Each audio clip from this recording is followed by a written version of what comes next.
हरे कृष्णा। हर वर्ष आषाढ़ मास की कृष्ण पक्ष की एकादशी तिथि को योगिनी एकादशी का व्रत रखा जाता है। जो भी भक्तगण योगिनी एकादशी का व्रत रखते हैं उनके समस्त पाप मिट जाते हैं। योगिनी एकादशी का व्रत करने से व्यक्ति को मृत्यु के बाद नरक के कष्टों से मुक्ति मिलती है।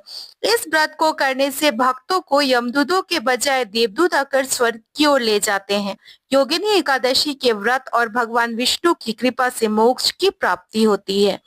इस व्रत के पुण्य से व्यक्ति को 88,000 ब्राह्मणों को भोजन कराने जितना पुण्य मिलता है, जिससे उनका जीवन धन्य हो जाता है और उसे स्वर्ग में जो है सम्मानजनक स्थान की प्राप्ति होती है। इस वीडियो में हम जानेंगे योगिनी एकादशी की तिथि, पूजा का शुभ मुहूर्त, पारण की तिथि और मुहूर्त, इसके अलावा पूजा की विधि और खास उपाय इस दिन किए जाने वाले। तो बने रहिएगा हमारे साथ वीडियो में, बहुत ही इंफॉर्मेटिव वीडियो होने जा रहा है। और हमारे चैनल को शेयर और सब्सक्राइब भी अवश्य कर लीजिएगा, क्योंकि त्योहार से रिलेटेड जो भी क्विक इंफॉर्मेशन, अपडेट और सरल से सरल पूजा विधि मैं आपके लिए लेकर आती रहती हूँ।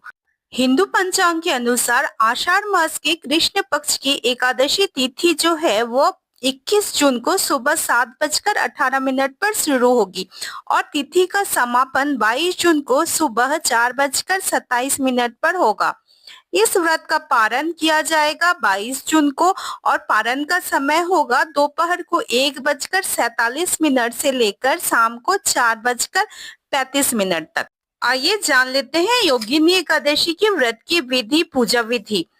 तो योगिनी एकादशी का व्रत का पालन जो है दशमी तिथि की शाम से ही शुरू हो जाएगी। दशमी तिथि को गेहूं, मूंग, जौ और नमक का सेवन नहीं करना चाहिए।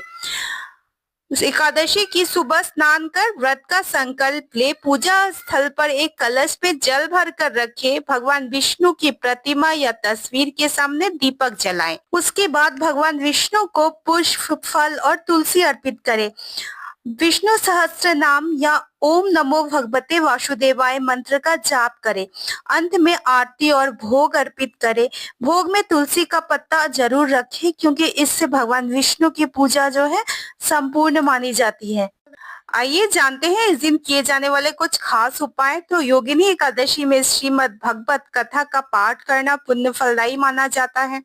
अगर आपके वैवाहिक जीवन में मनमुटाव की स्थिति और क्लेश की स्थिति बनी हुई है तो इस दिन माता तुलसी और माता लक्ष्मी की पूजा करें और उन्हें श्रृंगार की सामग्री अर्पित करके अपने वैवाहिक जीवन की मंगल कामना करें।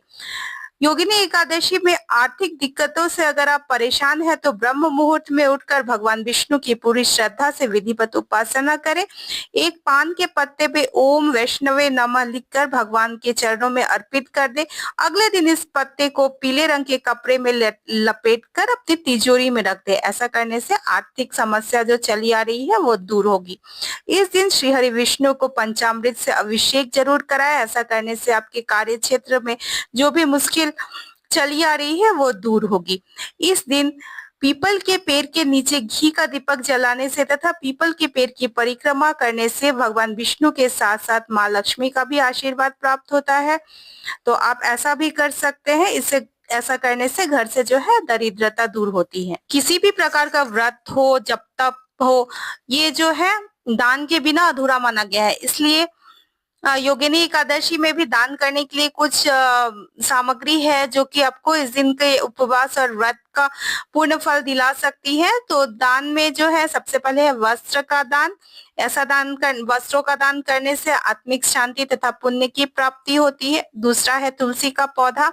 तुलसी का पौधा जो है भगवान विष्णु को बहुत प्रिय है। तो एकादशी के दिन तुलसी का पौधा अगर आप दान करते हैं तो घर में सकारात्मक ऊर्जा आती है और साथ में माता लक्ष्मी का वास होता है।